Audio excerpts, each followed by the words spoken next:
Quelqu'un qui vient à vous, qui veut ouvrir une business. OK. La première chose, c'est la définition. On va définir en 4 parties qu'est-ce que c'est la business. Est-ce que c'est un produit? Est-ce que c'est un service? Ou les deux? On va définir le plus détaillé possible le produit ou le service. Parce que toutes les business, c'est ça. C'est un produit ou un service ou les deux. Il y a beaucoup de personnes qui ouvrent une business pour ouvrir une business ou ouvrent une business parce que dans leur tête, c'est la seule façon de faire de l'argent. Mais le produit ou le service n'est pas bien défini. C'est la recette pour le désastre. Mais bon, mettons qu'on fait le travail, on a défini le produit ou le service. La deuxième chose, c'est que, oui, ça peut être une passion, oui, j'aime ça, mais est-ce qu'il y a un marché pour ça? Est-ce qu'il y a un marché? On va faire une étude de marché. Et l'étude de marché va être divisée en 4 parties aussi, A, B, C, D. Ça, c'est très bien défini. Moi, comme coach, je sais qu'est-ce que c'est. Là, je m'en vais au marché. Marché local, marché national, international. Est-ce que c'est un marché où est-ce que je peux aller net? Parce qu'aujourd'hui, c'est très important de comprendre que la COVID a changé beaucoup de choses. Une cliente qui a fait 2 sessions dans le dernier mois. Elle est un designer, des bikinis, mais vraiment un 3 de destin, 9 de personnalité. Des bikinis vraiment bien dessinés, de toutes sortes, blablabla. Elle est venue à moi, on a fait la définition du produit, c'est-à-dire c'est un produit, et je l'ai fait comprendre que qu'est-ce qu'elle voulait faire, ça serait la mauvaise décision. Elle voulait ouvrir 1 ou 2 boutiques. Quand on a analysé les coûts de la boutique,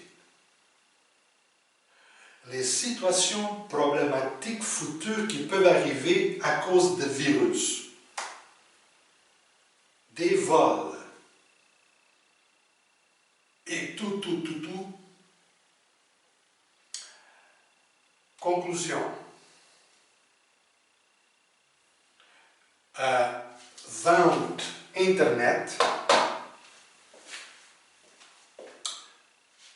Les boutiques, pas de problème.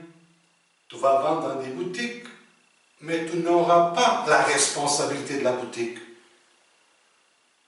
Tu vas acheter une place à l'intérieur de certaines boutiques qu'on va analyser ensemble.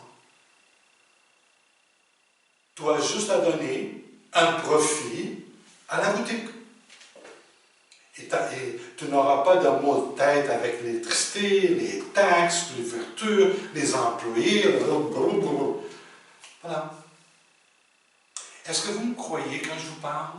Elle est venue la semaine passée, puis elle a déjà 2 employés.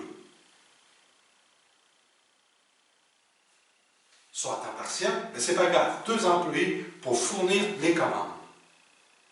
Et mieux encore, c'est qu'elle n'a même pas besoin de stock. Parce que dans son site, c'est 2 semaines d'attente. Autrement dit, elle reçoit les commandes, elle les fabrique au fur et à mesure. Bon. Est-ce qu'il y a un marché? vous avez fait une définition de produit ou service, on va faire une étude de marché avant de dépenser un sou. Et quand on parle de local, national, international, net, est-ce que c'est aussi futuriste? Est-ce qu'il y a un futur pour ça?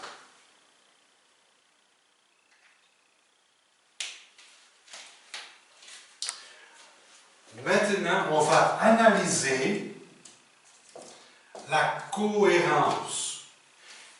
Est-ce que tu es cohérente avec ça et ça? Autrement dit, est-ce que tu as ce qu'il faut pour ça?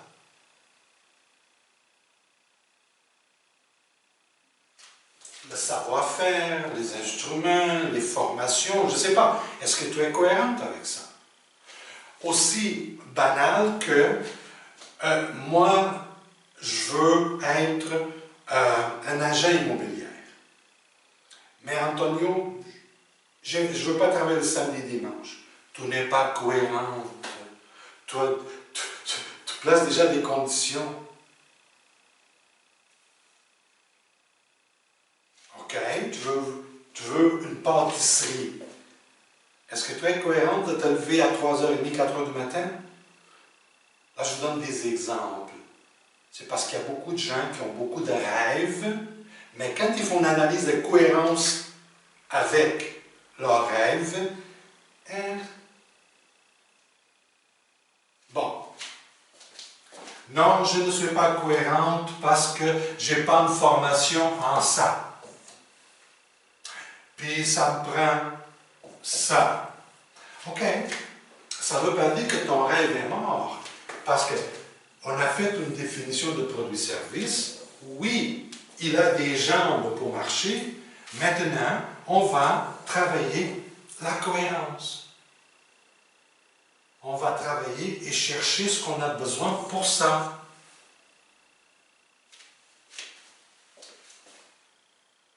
Vous me suivez jusque-là? Parce que là, vous devez faire le travail aussi parce qu'on n'a pas beaucoup de temps pour aller vraiment profond. Là, 1, 2, 3 et 4. On va bâtir un plan. On va bâtir un plan d'action. Bâtir un plan d'action. Vous savez, dans le plan d'action, par étape, une chose qui est cruciale ici, c'est le silence. Silence. Je ne sais pas si vous attendez à ça, là. C'est que blablabla, parce qu'ils sont tous excités. Ils ont ouvert la porte à quelqu'un qui était plus préparé que lui ou elle. Non. Tu as un plan, tu as une idée, tu as un produit, un service en tête, garde-les pour toi. Et fais ça. Ting, ting, ting, ting, ting, ting, ting, ting, ting, ting. Tu comprends? Un plan d'action. Oups. Un plan d'action ici. Un escalier. C'est pas comme ça. Non. Étape par étape. Étape par étape. Et tu vas apporter un plan. Et ici, dans ton plan, il y a de la visibilité. On va utiliser les réseaux sociaux. Qu'aujourd'hui, on a plus de chances qu'on avait il y a 20 ans.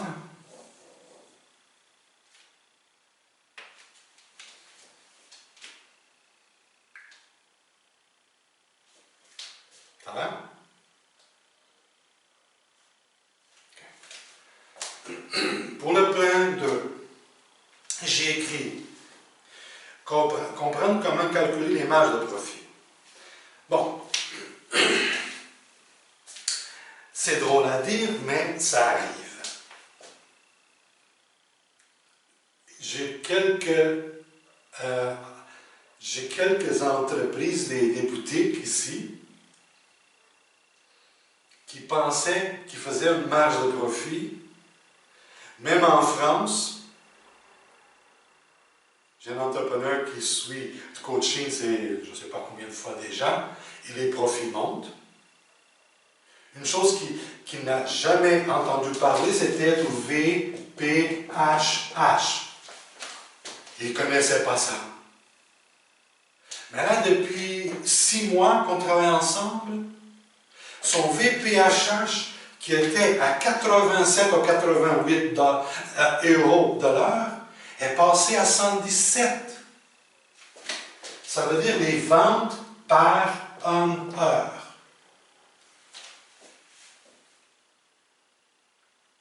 Parce qu'il fait son travail. C'est drôle.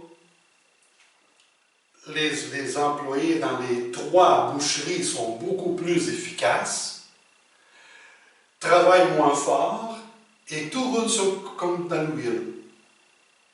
Parce qu'on travaille ensemble.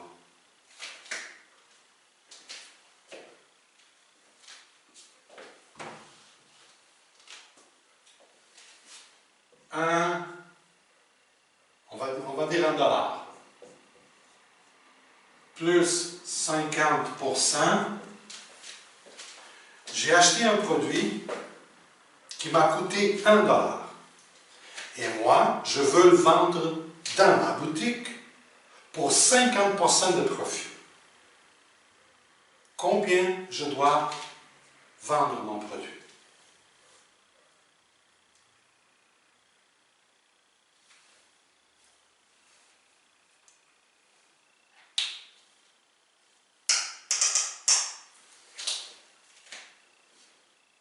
Juste, s'il te plaît, redire la question.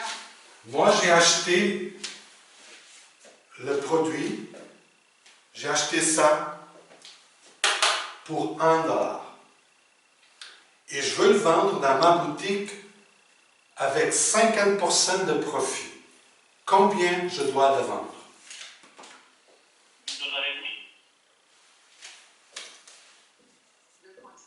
$1,50? $1,50?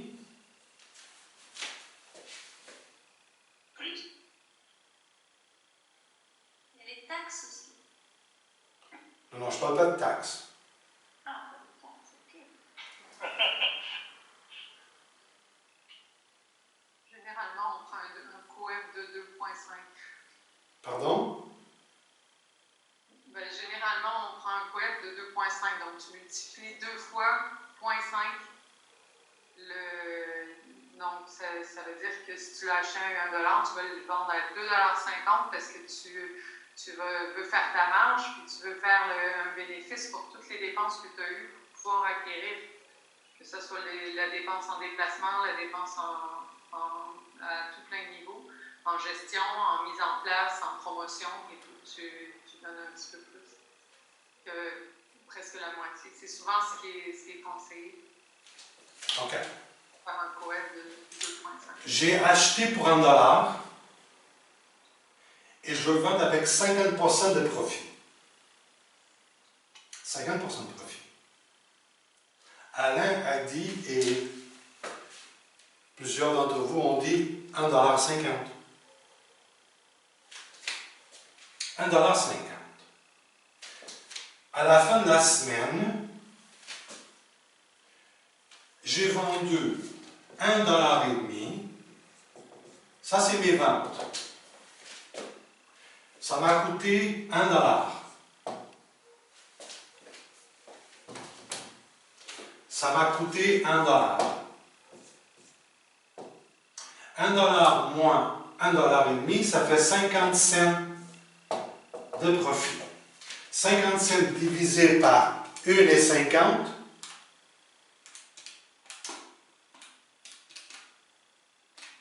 ça donne 33,3%. Je n'ai pas fait 50%, j'ai fait 33%. Les profits sont calculés sur les ventes, pas sur les coûts.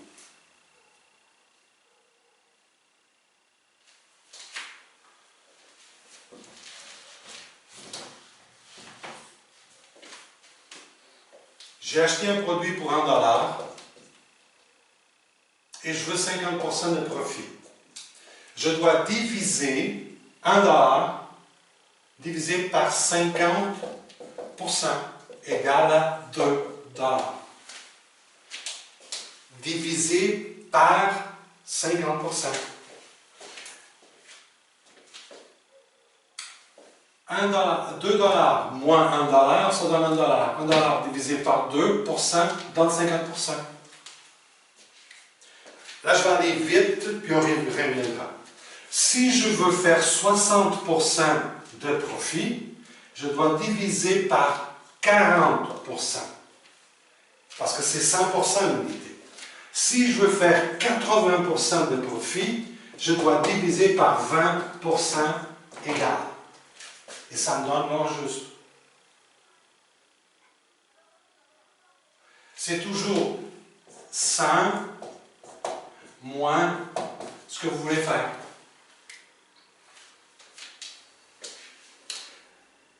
Les boutiques qui ne savent pas comment faire, et j'en trouve beaucoup, la première chose qu'ils pensent, c'est qu'ils se font voler toutes les semaines. Regarde. Ça, c'est une cliente à moi. Ben, Antonio, j'ai acheté pour $1 et j'ai mis 50% pour vendre $1,50. OK. $1,50, elle pense qu'elle fait 50%. Si elle fait 50%, si elle fait une liquidation de stock, elle va dire, bon, je ne gagnerai pas d'argent, je ne perdrai pas d'argent, je vais faire 50% off. Moins 50%. Ça veut dire qu'elle a vendu le produit à 75 cents. Est-ce que vous voyez? Non, tu as perdu 25 cents. Parce que c'est toujours le prix de vente. Et les bienfaits, est-ce que vous avez compris? OK. Je veux faire 75% de profit sur ça. Je dois diviser le prix coûtant par quoi?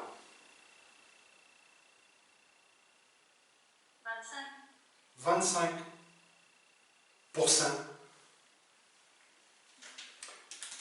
Ça m'a coûté $1 divisé par 0,25%.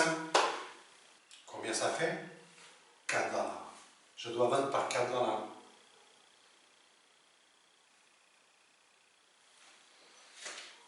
Bon, ça c'est en vidéo, vous pouvez revoir après. Les marges doivent être bien analysées. Il y a aussi l'effet quantité. Si c'est un produit qui sort beaucoup, je n'ai pas besoin de marge haute. Parce que c'est une vache à lait, ça n'arrête jamais.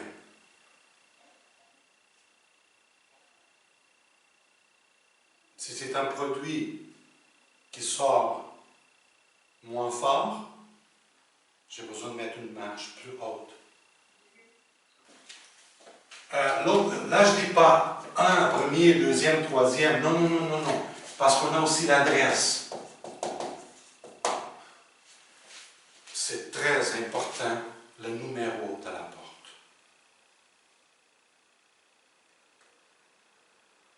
Jamais je vais ouvrir une business dans une adresse 4 ou 9.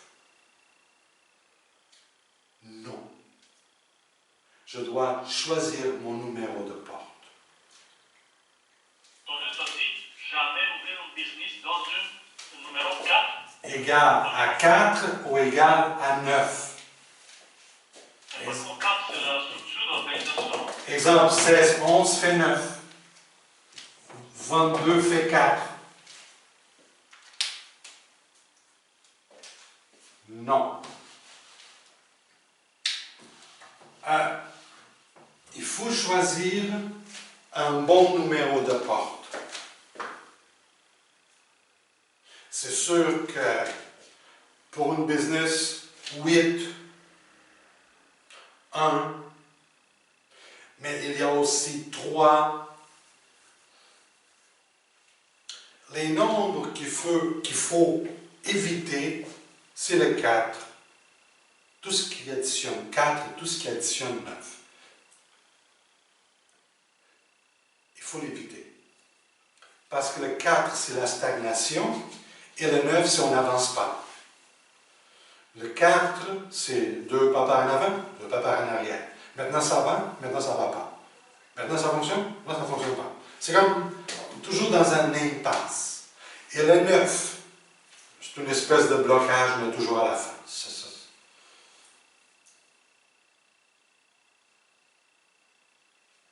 Qu'est-ce qui est intéressant, c'est qu'on cherche une maison. Je cherchais une maison pour investir au Canada, puis je cherche ici.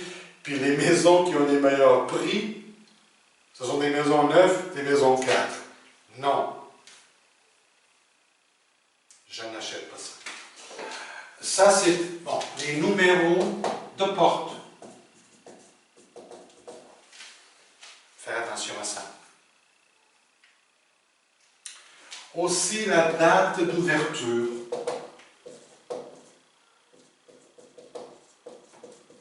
La date d'ouverture. Et le nom du commerce. Vous voyez, Amazon. Vous donnez un exemple. Quand on parle d'Amazon, ou n'importe quel autre titre, c'est convenable d'avoir un seul mot. McDonald's, Microsoft, Google, Amazon, un seul nom. Pourquoi? Amazon, ça fait A. Physique, mental, spirituel. Après M.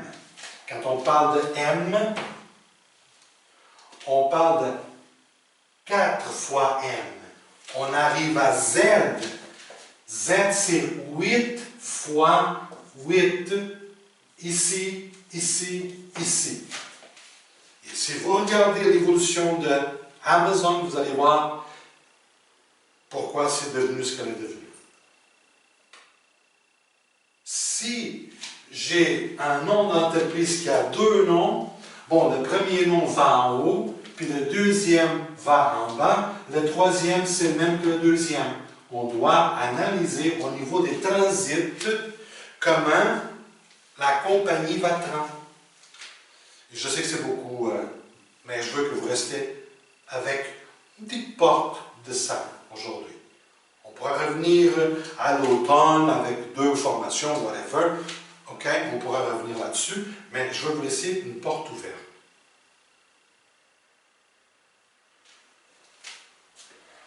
Quand c'est juste un mot, on doit utiliser le même mot pour le physique, pour le mental et pour le spirituel. Autrement dit, le véhicule, le chauffeur et le client ont tous la même pensée. Et Amazon a mis A comme première lettre. Elle a mis 1, 1, 1. Un début. M, c'est 4. Pendant 4 années de fil, 4, 4, 4, 4 années. Travail, structure. Vous comprenez, je vous donne un exemple vite. Antonio, par contre, Amazon, si on prend les noms Amazon, Pardon? 25 qui fait 7. Pardon? Si on additionne toutes les lettres d'Amazon, ça fait 25 qui fait 7 comme vibration. Oui, mais tu oublies une chose. c'est que ce 7-là, c'est l'enfant de 2 8. 8 de motivation, 8 de désirs intérieurs. Ah, oui, oui. C'est pas n'importe quoi. Je viens de vous le montrer. L'autre, c'était ça ici. Ça, c'est 100% de l'argent. Et quand on a analysé combien ça vaut ton héros. Combien ça vaut? Vous savez, et ça, vous pouvez le faire avec des privés. Combien ça vaut ton héros? 100 cents, tu penses? On va analyser.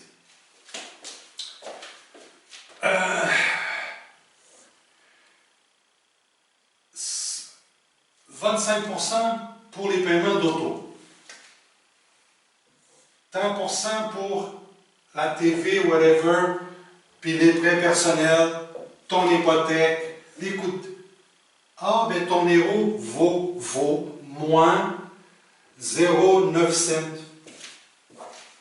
Ton héros est en déficit une fois que tu as tout payé.